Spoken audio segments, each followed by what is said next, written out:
On today's adventure, I'll take you 23 feet underwater to the first and only hotel accessible only by scuba diving. Located in Key Largo, Florida, Jules Undersea Lodge lies completely submerged, or should I say fully submerged, in Mangrove Lagoon, but everyone around here just seems to call it the lagoon. Jules was originally a research laboratory called La Chalupa, located on a continental shelf off Puerto Rico, but was brought to Key Largo a few decades ago and has remained here ever since. Jules is now a fully operational hotel open to the public. You don't even have to be a certified scuba diver to stay here. They have Discover Scuba packages available to escort you in and out of the hotel and even for a tour around the lagoon. But that's not really why I'm here. Currently, the staff here have taken on a massive mission known as Project Neptune 100, where Dr. Joe DeTuri, aka Dr. Deep Sea, is planning on living underwater for 100 days. Me, on the other hand, I'll only be here for 24 hours, so if you ever thought I had a few marbles loose before, let this serve as a reminder that at least I have a grasp on a few more of my marbles than Joe does. In all seriousness, though, the point of this mission is to study the effects of pressure on the body over time, not only for doing more deep sea exploration, but also for better understanding space exploration. But what does any of that have to do with me? Well, that's a great question, and I'm glad you asked. Throughout the 100 days, various guests will get to take part in the mission, and I, by some strike of luck, was invited. During my time in the lodge, the main topic of focus is social media and using it to educate, spread messages of conservation, good diving practices, and to reach and inspire younger generations. Now, are you sick of hearing me talk yet? Let's get to the good stuff. Entry into the lagoon is super accessible, and don't you just love it when a place is supposed to serve a specific purpose and they actually design it to function as such? Maybe that's just me and my experience trying to rock climb in and out of oddly designed aquariums talking. But anyway, just a few feet off the dock is a rope that takes you directly to the entrance of the lodge. It's pretty easy to navigate down here, but you'll be escorted by a staff member towing dry boxes with your belongings. At the end of the rope, you'll see a platform of cinder blocks where you can pop up into what is called the moon pool. This is the wet room of the lodge where you remove all your gear, rinse and dry off before entering any of the living spaces.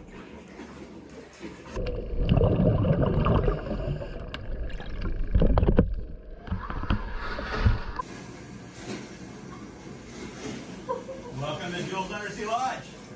Now, I know you just saw a lot of different angle shots there, but I need you to keep expectations on my camera abilities low, so I'm including this next clip to bring everyone back down to reality. And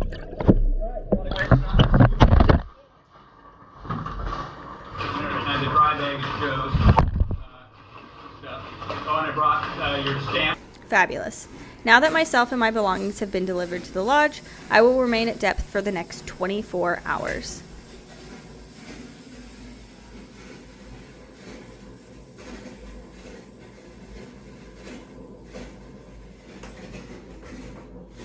And we can't forget to shame good old Thane for his split fins before he goes on his way.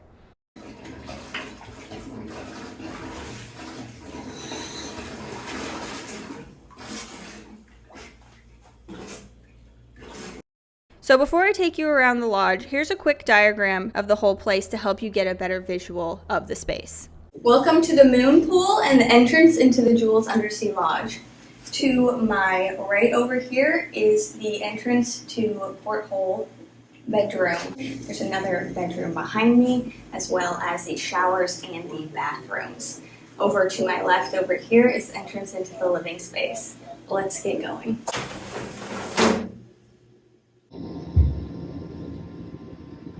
Welcome to the bedroom. Each bedroom has an identical layout, and given the fact that Joe is staying under here for 100 days with a ton of people coming in and out of the lodge, we're going to give him some semblance of privacy and not go into his bedroom. But just know that they are exactly the same.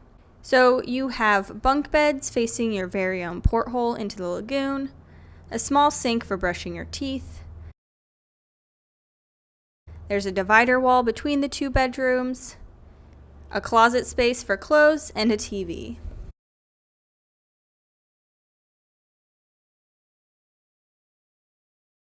Located behind door number 1, we have the shower. Located behind door number 2, we have the toilet. The toilet is a marine toilet, and you flush only what comes out of your body. Right through this porthole, and we will be in the living space. So an important part of being down here is that you close the doors. There's a lot of humidity and moisture in here, especially with the water open right there. So you got to make sure you keep the rooms closed so you avoid getting a ton of moisture in the actual living spaces. All right, so this is the main living area. We've got our depth gauge here. As you can see, we're at about 23 feet deep under here. Then we have a TV. They've got a whole bunch of ocean themed movies. Pirates of the Caribbean, everyone. Finding Nemo, obviously. This is really challenging. There we go. Little Mermaid. All sorts of good stuff. And then all these little cabinets have food in it. This phone goes to up top. There's that van, and if you pick it up, it will ring whoever's on watch in the van, so you can, call for help. There's also a phone number they've given us for our cell phones too. Cool. So then we go around. We have a mini fridge. There's a microwave. Got a sink. This is where you fill up your water for drinking, and then everything else you can do just in the regular sink. Then we got 2 tables and a bench to sit at. These tables are mermaids and mermans. The other one's a mermaid. And then over here, this is where they're keeping all their science stuff. They're doing science experimenty stuff over here all day long pretty much. Testing, doing different exercises, saliva samples, blood samples, EKGs, all that kind of stuff. So they got all sorts of goodies here to do all those tests, run them, and collect the data. That's pretty cool. And then this is the porthole, the main kind of porthole of the living space. They have a really cool party light out there. So there it is. That's the whole space. So speaking of science, we wasted no time and did a few tests first thing after my arrival. For me, we took pictures of my inner ear at the beginning of my stay, so at the end of my 24 hours, we could look again and see how they were affected. Then Dr. Tuturi checked off some of his daily tests as well. Performing Valsalva now.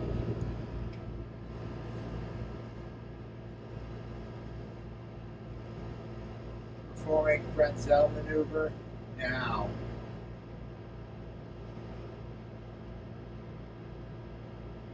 Test complete. Even though there is full service Wi-Fi down here that actually works pretty well, I might add, I'm here to scuba, so let's take you on a little tour around the outside of the lodge.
Now, did you want to see what it looks like at night?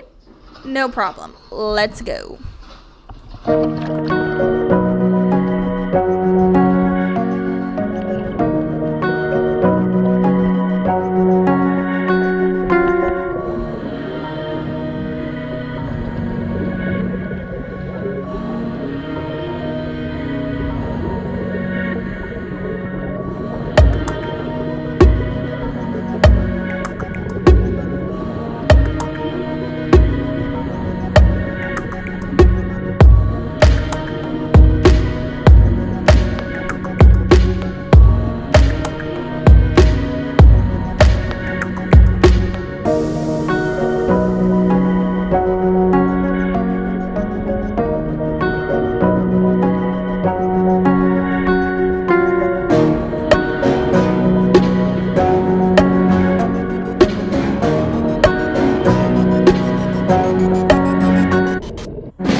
Tie a string to it. Put the regulator in the water. I mean, I wouldn't.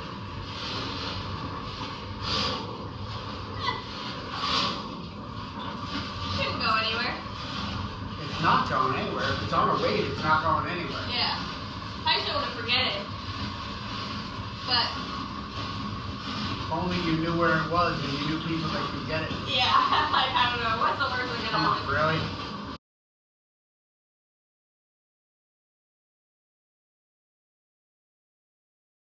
I slept so soundly. I was out. I didn't wake up once. The sun is just now starting to rise, so we'll see light come in more and more here for the next probably 10-15 minutes-ish. Yeah, same report. Good sleep, very comfortable. Good morning. It got kind of Hold on. cool. What kind of weight do you have to keep it down at 100 feet? Same amount of weight that Same you amount? have to have here. Oh, yeah, Matter it's of the fact, same. less weight because the air is more More dense. dense, yeah. Yep. But to pull it down there, Flood it, and then you pump it out, and you pump the air out. that's insane. Right? So the carpet and stuff was added for when it was The carpet was when become a hotel. a hotel. Yeah. Okay, so sink it, anchor it down, pump it out. Yep. Then the divers go in. Live in there. How long do they stay down there for? Generally speaking. So they're at 100 feet. What they wound up doing was they'd go 100 feet, they'd go up and over a berm, and then drop down to like 200 feet, decompress, come up, and then get back into the habitat. That's wild. I know, right? And that was 46 years ago. So I entered the lodge at, I think it was like 10:30 yesterday morning. It is now 9:30, but it's daylight savings time, so we have to make sure that we don't accidentally take me out an hour early because at the end of 24 full hours, you get like your Aquanaught certification. So doing math, 10:30, 11:30, 12:30, 1:30. So I've been in for 23 hours, but because the time jumped forward an hour, technically it's been 22 hours, so I have 2 more hours left. Wow, she's a mathematician. Anyway. Yeah, so far I would say these are the things that I've noticed being in the lodge. Your skin is extremely dry, feels like really just tight and dry, and you get very thirsty. Like, I've been extremely thirsty being down here, and then I feel a little bit, this is something that I don't know if is like pseudo or just what is the term I'm looking for? What's it called when, like, what's the word? Why do I have such a hard time? This is exactly what I'm talking about. When somebody else is feeling something, so then you start feeling like you're experiencing that as well. Anyway, I feel like I'm, like, slow and stupid a little bit. I'm like, already, you guys know from my videos probably that I have a hard time coming up with words sometimes. This dive snack, today's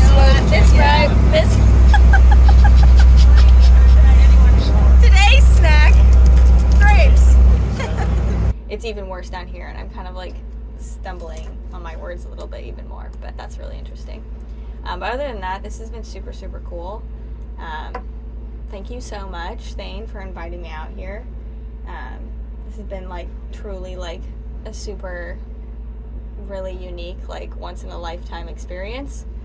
So I'm really pumped and appreciative that I got invited here to get to experience this, because it's the science of it, like, just the whole science and logistics of this entire place existing and happening, and what it's about and the history of it and everything is just insane. So super, super cool. Glad you guys got to come along and enjoy it with me. I'll see you on the surface. All right, folks, I'm gonna give you a topside tour of the Undersea Lodge. So there's a very interesting kind of multi-relationship going on here at this property, where you have Marine Lab, Jules Undersea Lodge, and a dive shop, and a lot of, people that all come together and use this same area. There's an IDC going on right now in the lagoon. There's a set of Boy Scouts going out into Jules Undersea Lodge right now. There's a classroom of kids.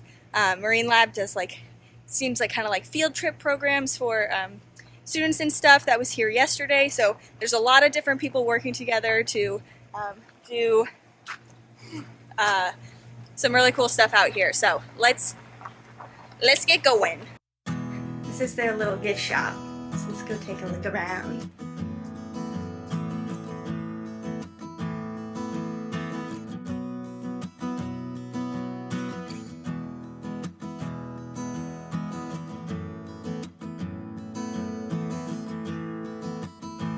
On the property is also this Undersea Lab Museum. And listen, you know how I feel about reading, so you can pause and read the signs if you want, but I'm just gonna move on.